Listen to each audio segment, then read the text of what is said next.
¿Qué tal? Buenas tardes, bienvenidos a una nueva edición de Atlántico Noticias. En las últimas semanas en nuestro país ha habido una palabra que se ha repetido en varios casos, pero siempre con connotaciones negativas: comisiones. Se acumulan las ocasiones en las que determinadas operaciones comerciales acaban siendo polémicas por el papel de los intermediarios. A veces es un dineral que indigna a la opinión pública, pero ¿son todas las comisiones ilegales? La respuesta es no, pero la imagen que queda es siempre sospechosa, porque ¿qué pensaría de alguien cuyo trabajo es ser comisionista? Dentro de los 25, que se incluya la comisión. Hostia, tío, se paga 8 a Madrid, 8 al Barça. El contrato de las mascarillas del Ayuntamiento de Madrid o las negociaciones entre Gerard Piqué y el presidente de la Real Federación Española de Fútbol, Luis Rubiales, son algunas de las controversias donde estas comisiones han cobrado un especial interés. Al final, en todas ellas encontramos argumentos parecidos. Las comisiones son normales, justas y necesarias, pero ¿qué porcentaje son los normales? ¿Están reglados para determinar si son justas? Hoy queremos hablar de este tipo de transacciones y cómo se reparte el dinero.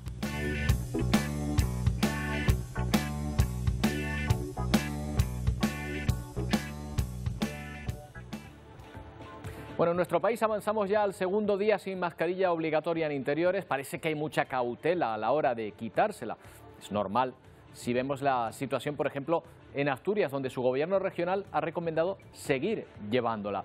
O si nos fijamos que en el Reino Unido, donde la mascarilla se la quitaron hace tiempo, la atención primaria está ahora mismo sufriendo una enorme presión. Vamos a hablar de la situación de la sanidad británica con un español que vive allí y que trabaja además en ella. Y también nos interesaremos por aquellos que después de 2 años todavía no han pillado el COVID. ¿Suerte o hay algo más? ¿Tienen un perfil determinado? ¿Pueden esas personas darnos alguna clave para conocer cómo vencer a esta enfermedad? Veremos varios estudios que intentan responder a esas preguntas. Y en Francia encontramos esta imagen de Emmanuel Macron. Ahí lo ven, en pleno asalto pugilístico. No es que el aspirante a la reelección y presidente actual se haya metido a boxeador, pero ya saben que en campaña todo vale. Y la imagen no está nada mal, para ilustrar el último día de campaña ante una rival que se ha acercado como nunca en las encuestas. Si Marine Le Pen consigue la presidencia francesa, la convulsión en Europa y en nuestro entorno sería enorme, similar a la que tuvo en Estados Unidos el ascenso de Donald Trump. Son como las americanas, elecciones que nos afectan, en las que no podemos votar. Por eso vamos a estar muy atentos. Por eso comenzamos en Francia, últimas horas antes de la decisiva segunda vuelta. Unas elecciones de las que toda Europa está pendiente. Macron, Le Pen compiten este domingo para alcanzar la presidencia de la República. Ambos candidatos apuran la campaña convencidos de que nada está decidido. Los dos candidatos apuran las últimas horas antes de batirse en duelo. En la radio francesa, Macron ha reconocido este viernes que su contrincante está usando la ira que se siente en el país para impulsar su campaña. Ella ha logrado avanzar tapándose, planteando otros problemas. Se alimenta de las cosas que yo no he logrado hacer, como calmar un poco la ira. Aunque las encuestas lo sitúan 11 puntos por encima de Le Pen, el probable alto nivel de abstención y el enfado de muchos franceses con algunas de sus políticas hacen que su reelección no esté del todo clara. Sucedió con el Brexit, con Trump, sucedieron cosas que no esperábamos que pasaran, así que no estoy seguro de quién ganará antes del domingo por la noche, al menos en mi opinión. Le Pen, con una actitud más moderada, sabe que con sus votos incondicionales no le salen las cuentas y ve la clave en el descontento hacia Macron. Los ha despreciado, los ha insultado, les ha tratado de manera brutal. Todo su mandato ha sido una sucesión de palabras humillantes para los franceses y creo que todos los franceses han sentido eso. Con un país indeciso y descontento, durante los últimos 5 años, Macron fue muy hostil con la comunidad musulmana y claramente ahora que se enfrenta a Le Pen, de repente está muy interesado. Realmente no quiero que Marine Le Pen esté en el poder, creo que está totalmente a favor de Putin y me opongo totalmente a su política exterior. Francia volverá el domingo a las urnas en una elección clave que promete tener repercusiones para el resto de Europa. Ya decimos que las repercusiones son tan grandes que son como esas elecciones que nos afectan pero en las que no podemos votar. Pero ¿a quién se vota? ¿Quiénes son los candidatos? Cada uno de ellos defiende un modelo de país completamente diferente al de su contrincante. Vamos a repasar sus perfiles, su trayectoria.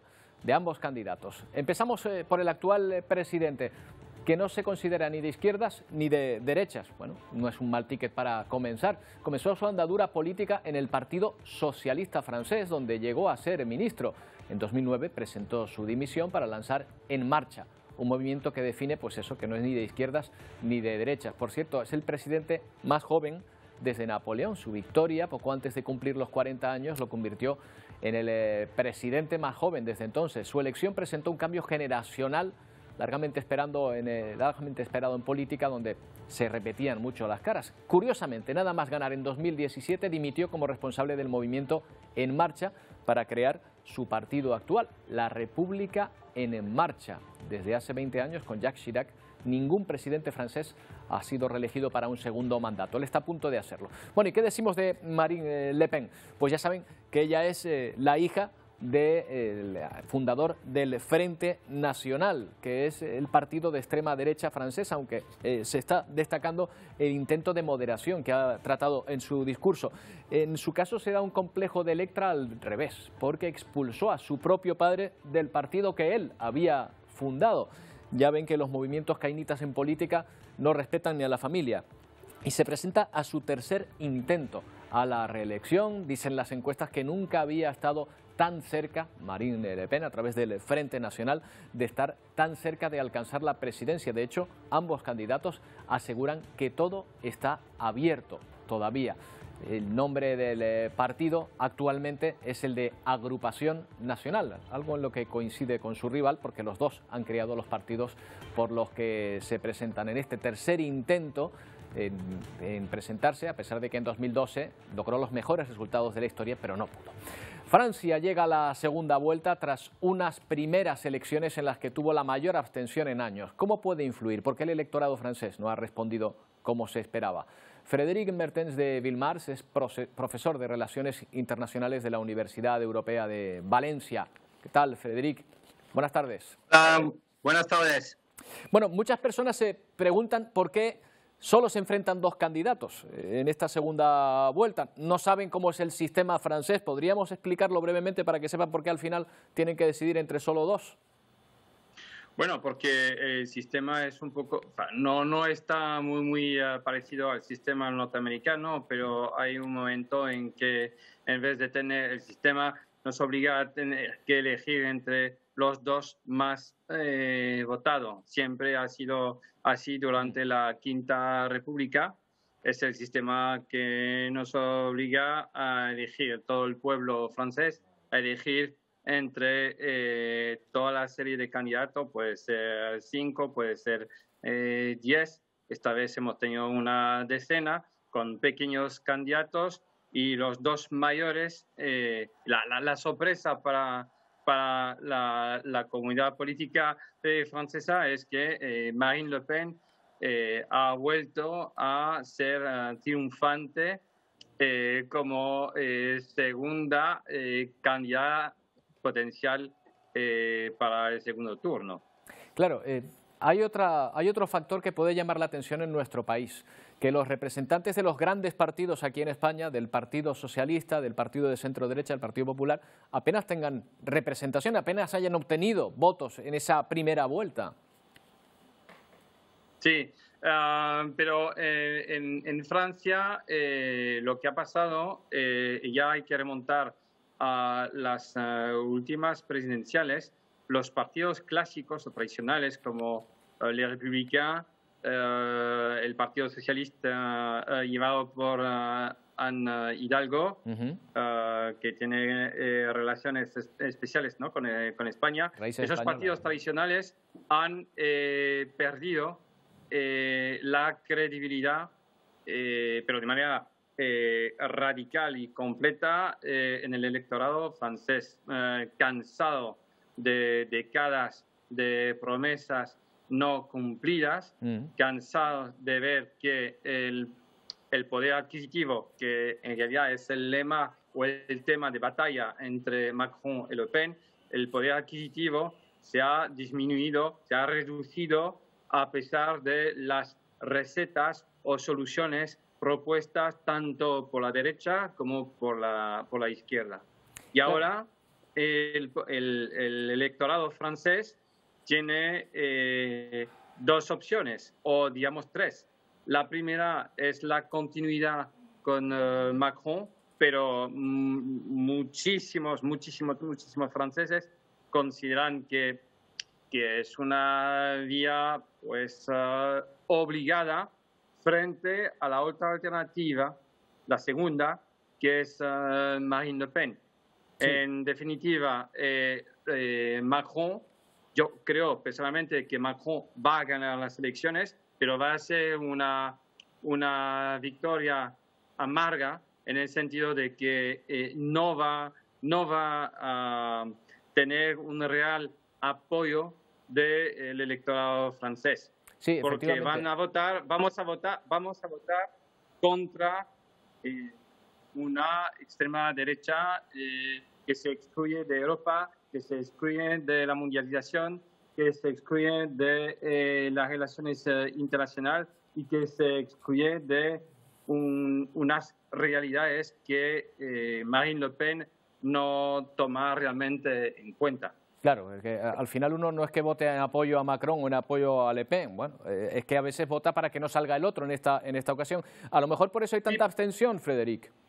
Es que lo que iba a decir es que la tercera alternativa, y es el gran vencedor, y es triste decir esto, pero es el gran vencedor del primer turno de las elecciones presidenciales, es el partido, si podríamos decir así, de la abstención. Porque nos focalizamos mucho en la victoria de Macron y la posible victoria o potencial victoria o la perturbación provocada por Marine Le Pen al llegar al segundo turno. Pero el que ha realmente llegado al segundo turno es la abstención. Cierto. Y eso genera, tanto para la clase política francesa tradicional como los ciudadanos en general, y lo hemos entendido, he visto en vuestro reportaje, que la población tiene miedo de las consecuencias de la abstención, porque en 2002 Jean-Marie Le Pen llegó al segundo turno gracias a un tiempo espléndido, hacía mucho sol y la gente prefería ir a pescar o ir de excursión que de ir a insertar la papeleta en la urna. Entiendo, qué curioso, Frédéric, toda una campaña electoral de semanas y al final un día de sol puede ser lo que determine el futuro gobierno de Francia, en cierta manera, ¿no? Es lo que puede pasar. Frédéric, no tenemos más tiempo, pero ya veremos a partir del domingo, el lunes ya, sabremos quién gobierna Francia los próximos años. Vamos a ver qué es lo que sale de esta apretada ahora mismo elección. Gracias por atendernos. Merci beaucoup. Au revoir. Merci. Bueno, y mientras Francia afronta las elecciones, el Parlamento británico ha determinado investigar al primer ministro Boris Johnson por presuntamente mentir al saltarse las restricciones en plena pandemia de la COVID, unas normas dictadas por él mismo. El escándalo ya se conoce como el Partygate y va a ser investigado por el Comité de Privilegios de la Cámara una vez que la policía haya concluido sus indagaciones sobre las fiestas en Downing Street. La moción la ha presentado el Partido Laboralista, pero ha sido incluso apoyada por algunos diputados del partido de Johnson. Y atención, porque si se demuestra, se determina que mintió, tendría obligatoriamente que dimitir.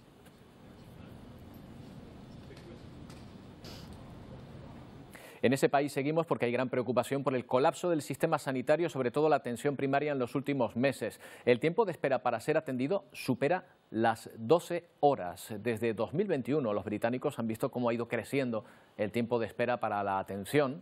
En atención primaria, ello se suma que más de 6 millones de personas esperan algún tipo de intervención hospitalaria. El gobierno asegura que trabaja para reducir la lista de espera antes de junio. Consecuencias, según los trabajadores, de la alta demanda sanitaria, pero también las bajas por COVID y el aumento de casos de las últimas semanas. Vamos a asomarnos al Reino Unido, a ver qué está ocurriendo, a ver si ese colapso ha causado o está empeorado por el COVID. Joan Pons es enfermero español, trabaja en ese país. ¿Qué tal, Joan? Buenas tardes. Hola, buenas tardes. Bueno, este colapso que están ustedes detectando, ¿a qué lo achacan? ¿Al COVID? Pues yo creo que sí, son dos factores. Primero, que durante el 2021 y prácticamente pues desde que empezó la pandemia, muchas de las operaciones que tenían que hacer en el hospital se pararon porque pues tuvimos que reorganizar el hospital y para poder absorber toda la demanda por el COVID.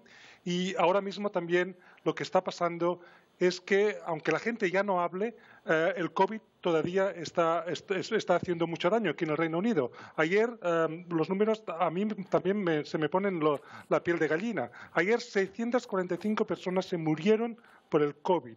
Más de 20.000 personas se están infectando cada día. Y la gente está actuando como si eso no existiera. Estamos más preocupados por el Partygate y por las monerías de nuestro primer ministro, por lo que está realmente pasando aquí en el Reino Unido con el Omicron. Aquí es como si ya los periódicos ya no hablan, la televisión ya no habla, pero la gente se está muriendo a una velocidad casi tan alta como hubo en la segunda ola. Bueno, pero eso es alarmante, porque al margen de que no se hable de ello, el problema efectivamente está ahí. El índice de vacunación es bajo, el nivel de exposición es muy alto, porque el Reino Unido es uno de los primeros en abrir totalmente y cortar totalmente las restricciones. ¿A qué achacas esa situación, Joan? El problema es que la duración de las vacunas también está habiendo un problema. Aquí sí, la verdad que fuimos el primer país que pusimos las vacunas, pero eso también ha sido un problema, porque también fuimos el primer país donde la efectividad de las vacunas pues ya no hacían tanta para proteger a las personas. Sí, empieza a perder. Y eso, pero reaccionaron tarde. Por ejemplo, mis padres en España se pusieron la tercera dosis en verano del año pasado. Aquí no empezaron a poner terceras dosis hasta el otoño. Eso quiere decir que también hubo mucha gente desprotegida. Y ahora mismo están intentando ahora volver a poner la cuarta dosis. También lo que ha pasado también en los jóvenes, la gente de 12 a 18 años, aquí también hemos tardado muchísimo en empezar a vacunar. Hemos sido uno de los últimos países de Europa. Eso ha hecho que cuando se han quitado todas las restricciones, pues ha hecho que también el Omicron, que esa es la variante que aquí hay, se haya esparcido muchísimo entre la gente. Sí que es verdad que las vacunas funcionan, porque el nivel de personas que acaban en cuidados intensivos es mucho menor que en la primera y la segunda ola, pero cuando no hay restricciones, cuando el Omicron sigue allí, pues entonces pues va pasando de gente a gente y claro. Pasa en muchas oficinas, en muchas que pues cada semana hay gente que está con el COVID. Además, lo que me parece más espeluznante es que si das positivo del COVID, ya no tienes que quedarte en casa. El gobierno dice que si te encuentras bien, puedes ir a trabajar. Y eso me parece una responsabilidad y pones a otra gente en peligro. Pero eso es lo que el gobierno ha dicho aquí. Bueno, y aquí también, Joan, porque aquí ocurre exactamente lo mismo. Pues estaremos atentos porque las cifras son realmente espeluznantes, Joan, lo que está ocurriendo ahí, y vamos a ir comparando con lo que pasa aquí en España, porque ya sabes que ahora ya estamos sin la mayoría de las restricciones. Muchas gracias por atendernos. Buenas tardes. Es un placer. Buenas tardes. Un saludo. Bueno, dentro de su visita al archipiélago seguimos con el tema del COVID. La ministra de Sanidad, Carolina Darias, está esta mañana en El Hierro, donde ha visitado el hospital insular, luego se ha dirigido a la prensa. María Fernández ha seguido la visita de la ministra. María. Se trata de la primera visita de Carolina Darias como ministra de Sanidad a este hospital Nuestra Señora de los Reyes. Ha recorrido las instalaciones junto con el personal sanitario y se han centrado sobre todo en la nueva edificación que albergará por primera vez en la isla una maquinaria de resonancia magnética. ¿Qué supondrá esto? Pues que los herreños, antes de septiembre del 2023, que es cuando está previsto que acaben las obras, no tendrán necesidad de viajar hasta Tenerife para realizarse estas pruebas. Además, también Carolina Darias ha presidido posteriormente un acto de adhesión de los 3 municipios de la isla a la red Fast Track City, que se trata de una estrategia de respuesta rápida para personas con VIH. Este acto ha tenido lugar en el Cabildo Insular. La ministra se refería en El Hierro a la alta incidencia de COVID en algunas comunidades y la desvinculaba de la reciente retirada de las mascarillas en interiores. La mascarilla hace escasos días que la hemos retirado y, por tanto, digamos que todavía en el caso de no hay efecto. Hemos asistido a una época de una gran interacción, de una gran movilidad y, por tanto, las oscilaciones en cuanto a la incidencia acumulada, digamos, puede ser una cuestión que puede acompañarnos, ¿no? Pero lo importante es, digamos, focalizar en aquellos indicadores que hablan de la capacidad asistencial, la hospitalización, especialmente el factor, digamos, que más sensible, que es el porcentaje de ocupación de camas UCI. Pues justo ayer el Instituto Nacional de Estadística confirmaba que la pandemia ha afectado a la población. En España, desde el 2020, hay 22.000 españoles menos debido a la alta mortalidad. Eso sí, el número total de personas que viven en nuestro país ha aumentado en 50.000, por la llegada de extranjeros principalmente. En estos 2 años, oficialmente se han detectado 12 millones de casos de COVID, 340.000 en Canarias, donde tenemos algo más de 2 millones de habitantes. Precisamente queremos hablar hoy de las personas que no se han contagiado en este tiempo. ¿Por qué? Porque son inmunes, tienen rasgos comunes. Los científicos esperan que puedan dar pistas para encontrar nuevos tipos de tratamiento. Vamos a hablar con Carmen Martín Alonso, que es vocal de la Sociedad Española de Inmunología. ¿Qué tal? Carmen, buenas tardes. Buenas tardes. Empecemos por esa cuestión. ¿Es posible que haya personas que sean inmunes al virus? Sí, claro. Muchos porque se han vacunado, que es la... Hombre, me refiero sin vacunarse, Carmen. Y sin vacunarse, hay mucha gente, por ejemplo, que puede que no se haya vacunado del coronavirus, pero que en su día estuvieran vacunados, por ejemplo, de la tuberculosis. Y entonces esa vacuna, por ejemplo, ofrece con respecto al coronavirus, como se ha visto, un fenómeno que se llama inmunidad entrenada. No es tan eficiente como vacunarse contra el propio coronavirus, pero sí que se ha visto que se reduce pues hasta la mitad la probabilidad de infectarse en esas personas que en su día recibieron la vacuna de la tuberculosis, por ejemplo. Claro, como las personas que habían pasado la gripe, en su momento se dijo también que por haberla pasado precisamente, aunque fuese distinto, pero digamos que tenían el organismo un poco entrenado, como comentas. Hay también un entrenamiento, lo que pasa es que es más bajo, ¿no? Claro. Es de menor proporción. Fíjate que hablamos de eficacias, bueno, pues bajas, un 50%, en el caso de la gripe sería menos aún, pero sí, el haber tenido ese tipo de infecciones respiratorias provoca que tengamos una cierta protección, lo que se llama la inmunidad entrenada. Y luego hay otra inmunidad que es específica, que podría ser si alguien ha tenido algún catarro causado por otras cepas comunes de coronavirus, que aunque no sean muy frecuentes, existen y nos enseñan a reconocerlos y a protegernos de otras como la que produce la COVID. Claro, nuestra pregunta es si a veces las mismas personas que están en un entorno, algunas se contagian, otras no, habiendo estado expuestos el mismo tiempo, compartido el mismo tipo de espacio. Si esto puede ser que haya, no sé, algún componente genético que las haga más resistentes a la entrada de un virus así, o algún componente exógeno, qué sé yo, el estilo de vida. Hay muchísimos. Hay muchísimos. Pues mira, algo tan sencillo como estar mejor o peor hidratados afecta a la integridad de nuestras mucosas, de la mucosa de la nariz, de la boca, de los ojos, que es por donde puede entrar el virus. Y si uno tiene un cierto porcentaje de deshidratación, por ejemplo, pues es más fácil que le llegue un virus de este tipo. Hemos oído hablar muchísimo, y así es, pues que la enfermedad es más grave en personas que tienen obesidad o que tienen enfermedades de base como la hipertensión o la diabetes. Al final, el resultado de que una persona concreta se infecte o no es la suma de muchísimos factores. Claro, o sea que no hay personas que tengan, digamos, un superorganismo de repente que por genética esté especialmente preparado para repeler virus, en este caso el del COVID. Hay gente que tendrá menos facilidad, efectivamente, genética, pero tienes que seguir sumando todo porque hay muchos más factores. Claro, no es determinante ese. Lo normal a partir de ahora, en los que estamos inmunizados ya por la vacuna, como dices, en muchos casos, o en parte inmunizados, y el virus sigue circulando, es que de alguna manera esa inmunización nuestra, ese entrenamiento del cuerpo vaya siendo cada vez mayor y vayamos resistiendo más el virus que sigue presente.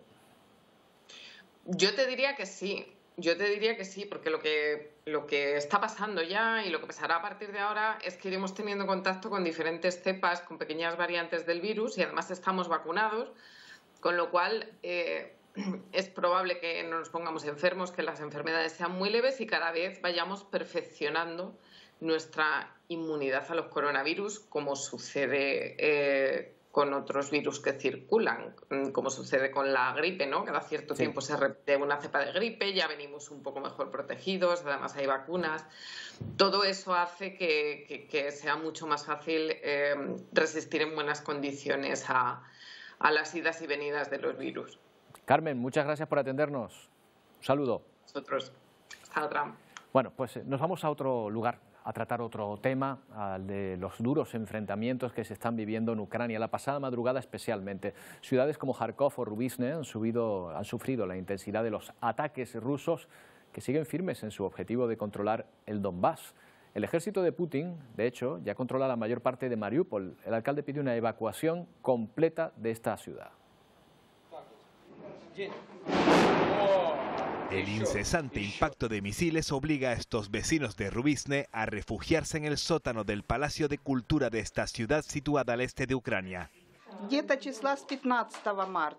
Desde hace 15 días no podemos vivir en nuestras casas, sin gas, sin luz ni agua, lamenta Lyudmila.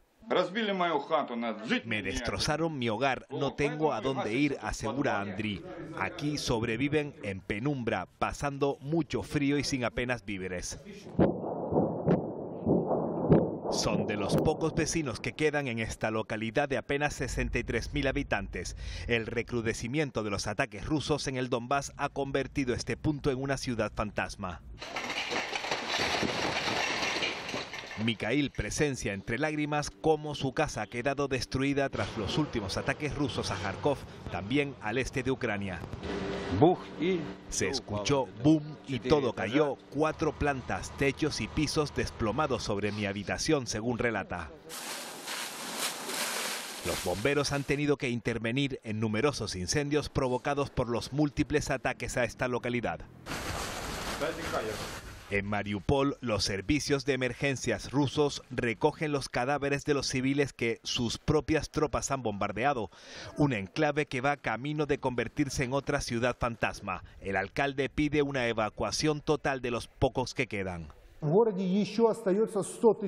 Todavía hay 100.000 personas que están esperando ser evacuadas. Sus vidas están en manos de Putin, alerta Viochenko, porque teme que puedan acabar en tumbas como estas encontradas en Manush, a unos 30 kilómetros de Mariupol. Hasta 9.000 civiles podrían estar enterrados en esta fosa común. Desde la acería de Azovstal siguen siendo visibles las columnas de humo. Aquí continúa parapetado el último bastión de la resistencia ucraniana, mientras Rusia exhibe cómo sus tropas campan ya a sus anchas por la mayor parte de esta ciudad portuaria. La guerra en el este es total, no tanto en la capital. A Kiev han vuelto ya 16 embajadas. Ayer estaba allí el presidente Pedro Sánchez junto a la primera ministra de Dinamarca, reuniéndose con Zelensky.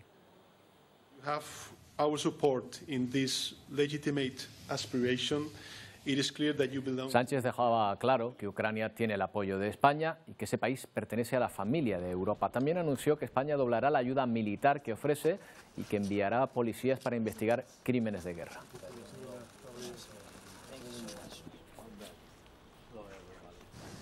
Bueno, pero a esta guerra son especialmente sensibles los llamados países neutrales, los bálticos, que pegan con Rusia y con Europa. En el pasado formaban parte, de hecho, de la Unión Soviética. Ahora no todos forman parte de la OTAN, pero, por ejemplo, Finlandia o Suecia agilizan los trámites para serlo. Esto no gusta en Moscú, pero tampoco a muchos ciudadanos que viven justo en la frontera. Esto es Imatra, ciudad finlandesa fronteriza con Rusia, país con el que tiene muchos lazos. Hay muchas conexiones personales, tenemos más de 3.000 residentes que hablan ruso como primer idioma. Aquí la mayoría no quiere que se deterioren las relaciones con sus vecinos, pues creen que todos perderán. En esta región incluso los rusos parecen hablar más libremente, eso sí, tapados. Es surrealista pensar en esta guerra entre rusos y ucranianos en el siglo XXI. Es simplemente increíble creer que es verdad. A nivel político, la realidad es otra. Asusta la guerra y las pruebas militares rusas. Por eso, el gobierno finlandés contempla seriamente unirse a la OTAN. La diferencia entre ser socio y ser miembro es muy clara y seguirá siéndola. No hay otra manera de tener garantías de seguridad. No es el único país báltico que se plantea ese paso. Estamos analizando ahora todas las opciones de seguridad para Suecia. La pertenencia a la OTAN es una de las opciones, pero también hay otras que analizaremos. Vendremos con un informe a mediados o finales de mayo. El Kremlin insiste, si Suecia y Finlandia se unen a la alianza, Rusia tomará medidas como reforzar sus defensas en la región. De vuelta a Imatra, encontramos a Katri, huyó de Estonia cuando era parte de la Unión Soviética. Ella sí se siente ansiosa de tener a Rusia como vecino y de que sí, tal vez la gente debería estar preparada para huir.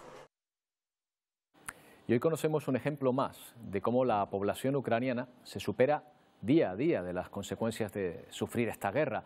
Es el caso de una fábrica de juguetes situada en el norte del país. Lejos de parar su producción y despedir a sus empleados, lo que han hecho ha sido cambiar el tipo de juguetes que fabrican.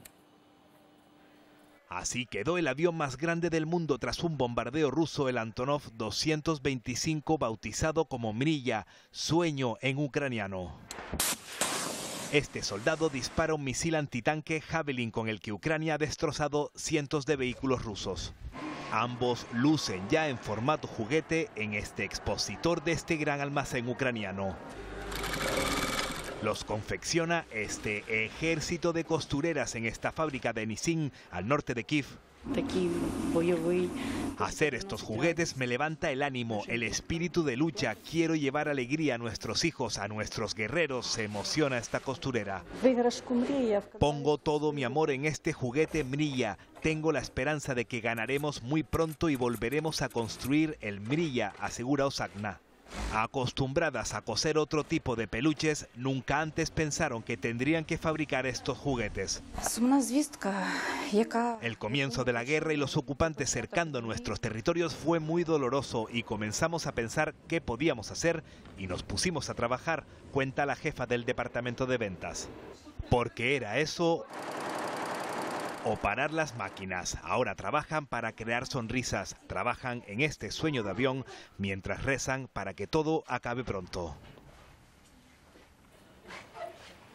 Un lanzagranadas de peluche, bueno, lo nunca visto. Otra consecuencia de la guerra es el aumento del precio de la energía. Esta semana la luz en España se llegó a pagar al precio más barato del año, pero ay, ha pasado pronto ese sueño. La situación ha cambiado en solo 5 días. Hoy pagaremos casi un 30% más que ayer.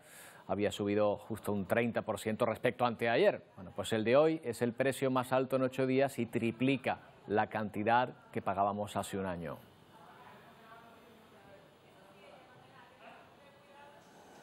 Bueno, un problema que, como ven, afecta a muchos países. Este señor vive en Turquía y no es un turco cualquiera. Es el jefe de la oposición, que dice que va a estar una semana de esta manera, viviendo con un farol porque se niega a pagar la factura de la luz. Argumenta que es muy cara y que quiere llamar la atención de que unos 14 millones de personas en su país ni siquiera la tienen.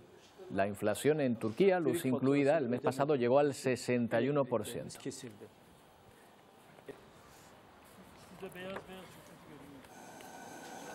Claro, y ante esta situación ya vemos que no solo Europa busca nuevas maneras de generar, de encontrar energía.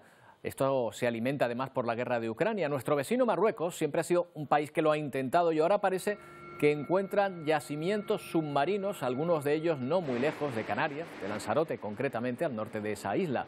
Una empresa británica ha anunciado el hallazgo de un yacimiento que equivaldría a unos 1.000 millones de barriles. Está a menos de 200 kilómetros de La Graciosa. Como siempre, las prospecciones y los avances frente a la costa de Marruecos son seguidos muy de cerca, desde aquí, desde Canarias. Una evaluación reciente identificó un volumen significativo de recursos recuperables sin riesgo.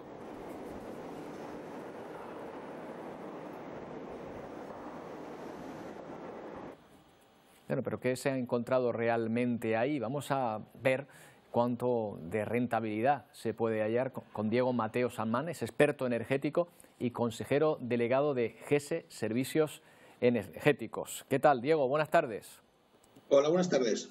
Bueno, 1.000 millones de barriles. Esto a nivel petrolífero ¿Es un yacimiento tan grande como parece? Pues sí, solo habría que pasarlo a dinero, ¿no? Son 112.000 millones de euros, que es todo el PIB de Marruecos en el año 2020, o sea que es mucho dinero lo que hay metido. Bueno, ¿y qué condiciones hacen del petróleo o del gas que sea de calidad? ¿Solo la cantidad para este yacimiento o hay más factores? No, para que un yacimiento sea rentable no solo es la calidad, hay que ver también la calidad no solo del petróleo y del gas, sino también la profundidad de extracción, el tipo de mar, las infraestructuras que se pueden utilizar. O sea, no depende solo del crudo, ¿no? O sea, puedes tener un crudo muy bueno, pero no poderlo extraer. ¿Hasta qué profundidad es rentable sacar petróleo? Pues depende del precio al que esté el petróleo, ¿no? O sea, si el petróleo está muy caro, la profundidad es mayor, como ahora. Y entonces ahora, por ejemplo, tenemos Repsol está en profundidades de 9.000 metros extrayendo petróleo, ¿no? Igual que el fracking lo arrancan y lo paran en función del precio del crudo en cada momento. ¿Ese yacimiento podría pertenecer a una bolsa que se extiende y que se acerca a Canarias? Sí, perfectamente podría ser una bolsa que estuviera también en territorio español, pero no tenemos posibilidad nosotros de extraer esa bolsa, no porque no podamos, sino porque hace un año se aprobó una ley, la Ley de Transición Económica, de Cambio Climático y Transición Ecológica, que al final lo que se aprobó en esa ley es que se prohíbe la exploración y explotación de cualquier yacimiento de energías fósiles a partir de ahora en territorio español.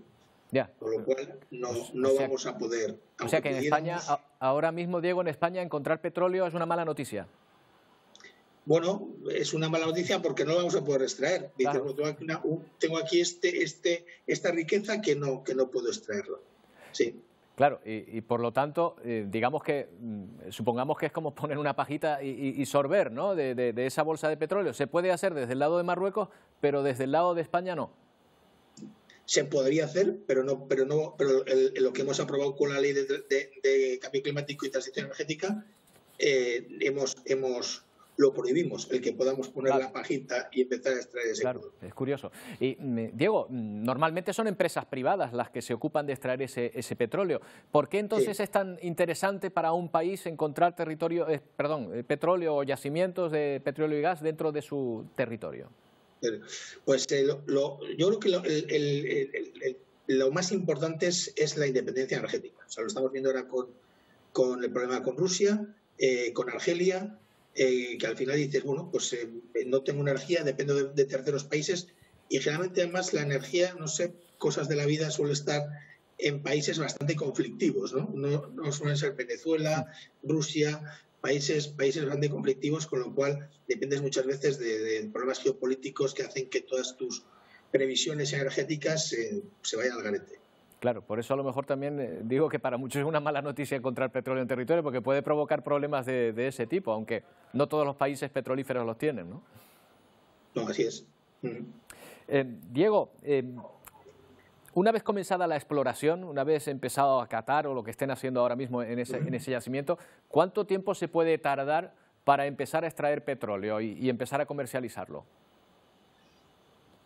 Pues alrededor de unos 5 años, ¿no? Piensa que hay que certificar la calidad del crudo, hay que caracterizar la bolsa y luego hay que generar las infraestructuras necesarias para poderlo extraer. Así que 4 o 5 años yo creo que no se lo quita nadie. Bueno, pues a ver si en 4 o 5 años efectivamente al final ese yacimiento empieza a ponerse en marcha y a ver qué tiene que decir España y Canarias al respecto, porque lo tiene casi al lado. Sí. Así es. Diego, sí, pero o cambiamos la ley o no haremos nada, no podremos hacer nada. No, está claro, con la ley nosotros pinchar con esa pajita, como estábamos haciendo ese ejemplo gráfico, no puede ser posible. Está totalmente prohibido. Gracias, Diego. Muchas gracias por atendernos. Muy bien. A vosotros. Un saludo.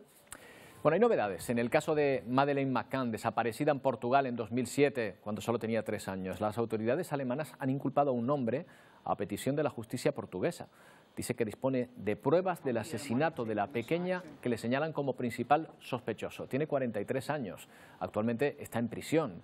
es un conocido pedófilo reincidente relacionado con la desaparición de otro niño a solo 40 kilómetros donde los McCain pasaban sus vacaciones en el momento en que desapareció su hija.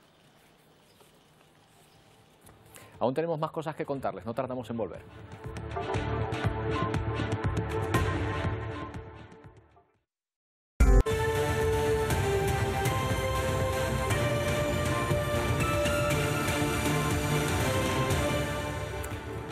El caso de la compra china de mascarillas por el Ayuntamiento de Madrid o el traslado de la Supercopa de España a Arabia Saudí han puesto sobre la mesa los entresijos de las comisiones en nuestro país.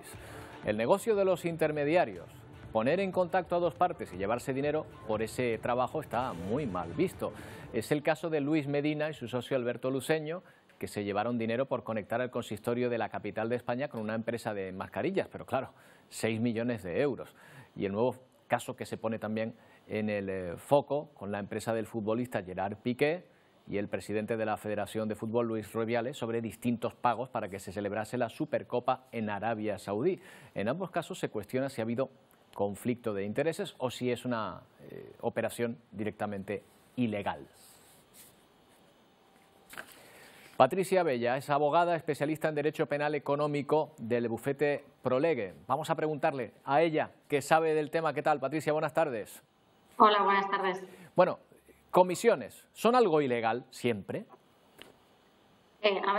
Lo primero que hay que entender es que una comisión, no, por muy elevada que sea, no implica automáticamente que sea ilegal.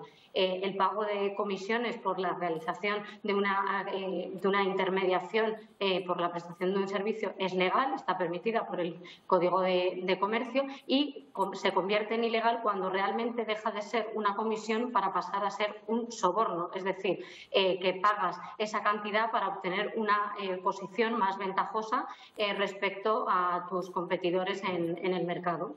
Claro, porque ¿qué es lo que se paga en una comisión? ¿Por qué se le paga a un comisionista? El Código de Comercio no establece como tal una serie de baremos preestablecidos, sino que establece que será libremente la comisión que pacten entre las partes y que en defecto de ese pacto se estará a las normas del mercado. Por tanto, no hay una tabla ni un baremo, sino que libremente lo que pacten las partes será el pago de la comisión. Y el motivo por el que se paga esa comisión es por la intermediación para intervenir en una operación, poner a dos partes en contacto para que finalmente se pueda llevar a cabo una operación. De alguna manera, un comisionista puede ser un conseguidor de un negocio determinado. Podría entenderse en el sentido de que al final el comisionista es el que cobra la comisión por la realización de una prestación de intermediación, ¿no? Ya sea para la compra de unas mercancías o para la prestación de unos servicios. Cobrará esa comisión si finalmente consigue su mandato que le han encomendado. ¿Hay un margen habitual o digamos que está establecido un tanto por ciento del negocio, del contrato para el comisionista? Bueno, como decían, el Código de Comercio no establece ninguna tabla ni ningún baremo. Hay determinados sectores, ¿no?, en los que pues a lo mejor es habitual que el porcentaje sea un 5%, un 15%, un 30%, pero realmente puede ser lo que libremente pacten las partes. Y el hecho de que sea una cantidad millonaria, ¿no?, el pago de esa comisión, o que sea más elevada, no implica que sea una comisión ilegal. Claro, pero ¿y cuándo se convierte en ilegal una comisión? ¿Cuando una de las partes, por ejemplo, es un funcionario público? Claro, desde Bufete Prolegue lo que entendemos es que una comisión se convierte en ilegal en el momento en el que realmente pierde esa naturaleza de comisión y, como decía, se convierte en un soborno. En el caso de los funcionarios públicos, automáticamente el Código Penal impide, porque así lo establece, que cualquier comisión que se ofrezca tanto a la persona que lo ofrece como al funcionario que lo percibe, se estaría cometiendo un delito de cohecho y, por tanto, automáticamente cualquier tipo de comisión a un funcionario es ilegal porque así lo establece el Código Penal. Claro, y después hay negocios en los que se cobra comisión y que no vemos mal porque es habitual. Se me ocurre, por ejemplo, la compraventa de casas, la que cobran las inmobiliarias por vender una casa, por ejemplo, ¿verdad? Así es, pero porque hay realmente, no quiere decir que solo vaya a existir un delito en las comisiones, en los contratos públicos. También existe y está regulado en el Código Penal que es el delito de corrupción en los negocios, que se puede dar entre particulares en el momento en el que automáticamente lo que se está es no pagando una comisión por una intervención, sino que lo que se está pagando es para que obtengamos, pues por ejemplo, que entre empresas farmacéuticas, ¿no?, que automáticamente se le pague una cantidad a un médico para que únicamente recete nuestros medicamentos en lugar de los del competidor. Claro, eso es más un soborno que una comisión o que una intermediación. Ahí es cuando, digamos que es el matiz para entender cuando una comisión deja de ser legal y pasa a estar penada en el Código Penal. Pues mire, lo hemos entendido perfectamente porque nos lo ha explicado muy bien. Patricia, muchas gracias. Nada, a vosotros. Bueno, hoy es 22 de abril, se conmemora el Día de la Tierra, una jornada para concienciar sobre la importancia de las 3 R's, reciclar, reducir y reutilizar. Una estrategia que se ha visto truncada con la pandemia. El uso de plásticos y material desechable ha aumentado enormemente en los 2 últimos años por este motivo. Mascarillas en plena calle, bolsas y recipientes de comida rápida e incluso film transparente para forrar objetos domésticos. Son algunos de los residuos que han aumentado por la pandemia. En muchos casos, toda esta basura acaba en el mar provocando un gran impacto medioambiental. Solo en Hong Kong se generan más de 2.300 toneladas de plástico al día y solo se recicla un 11% según el gobierno. El resto acaba en estos vertederos. Un paso atrás en la lucha contra el cambio climático que ha provocado un aumento de las temperaturas. Europa vivió el verano más caluroso registrado en 2021. 1 grado por encima de lo habitual en las 3 últimas décadas y con temperaturas récord. Italia superó los 48 grados. A ello se suman las 800.000 hectáreas quemadas en Grecia, Turquía e Italia, pero también lluvias torrenciales que mataron a más de 200 personas en Alemania y Bélgica. A nivel mundial, los últimos 7 años han sido los más cálidos desde que hay registros. Solo rompió la tendencia 2021, que fue un poco más frío por el fenómeno de la Niña, que enfría la temperatura del mar en el norte del planeta. Los científicos piden acelerar los compromisos adquiridos en 2015 en París para conseguir limitar el aumento de la temperatura global 1,5 grados, compromisos que se vieron interrumpidos por la aparición de la COVID-19.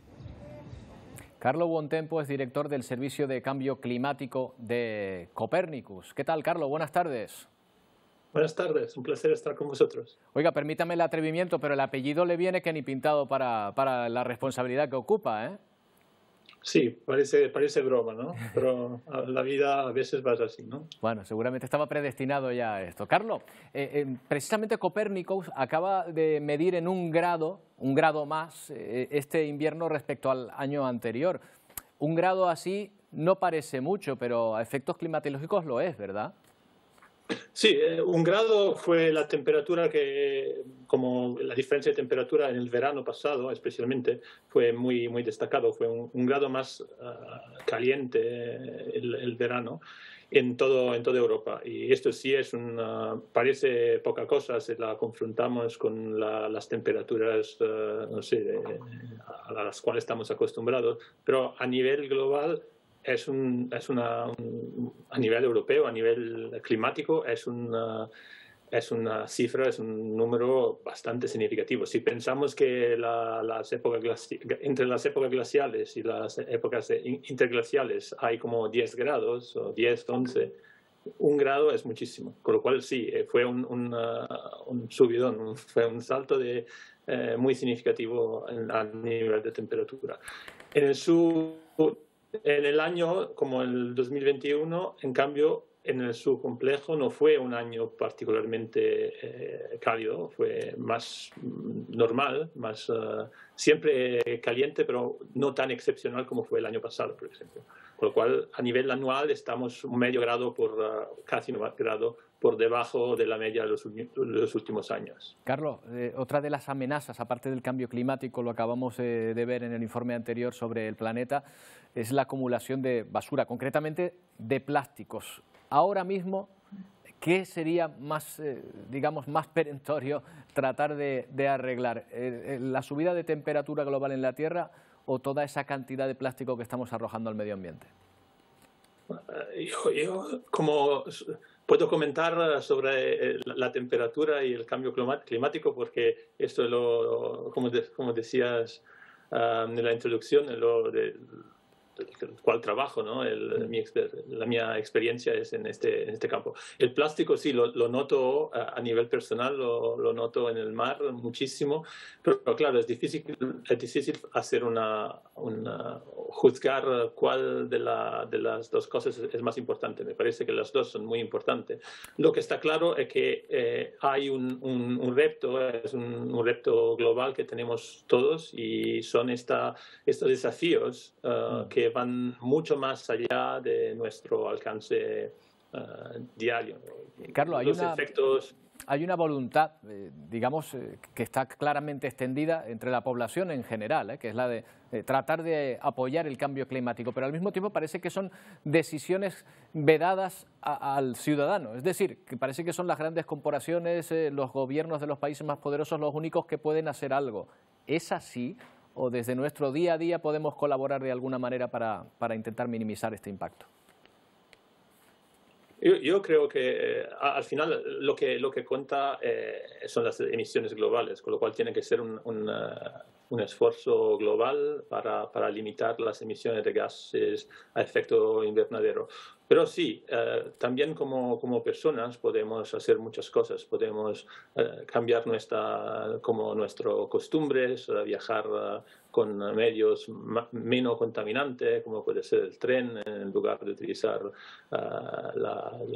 los coches o los aviones. Público, ¿no? Utilizar, o mejor tener una dieta más compatible con el planeta, con menos uso de carne o más uso de vegetales, por ejemplo. Y hay muchísimas de estas sugerencias que salieron en el reporte del IPCC que salió hace 2 meses, con lo cual allí los expertos mundiales que se juntaron para comentar sobre el futuro del planeta, sacaron una serie de ideas de cómo se puede mejorar nuestra posibilidad de llegar a esto 1,5 grados o menos.